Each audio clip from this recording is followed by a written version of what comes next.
In this video, I'm going to try to pick another master lock here. This is a master lock Magnum. It's a disc lock. My buddy got rid of a storage unit and just gave this to me.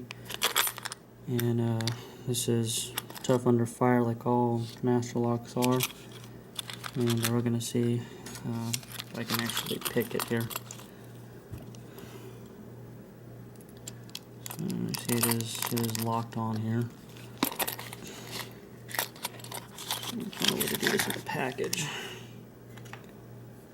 Just a little bit of tension. I'm using a little half rake here. See if we can get it.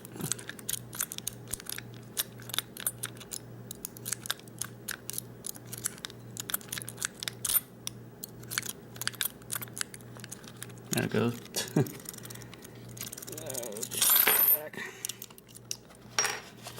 And it's picked open here, so it's like a lot of master locks. I guess it's tough if you try to shoot it, but not too tough if you're just trying to take just about anything and jiggle it around inside of it.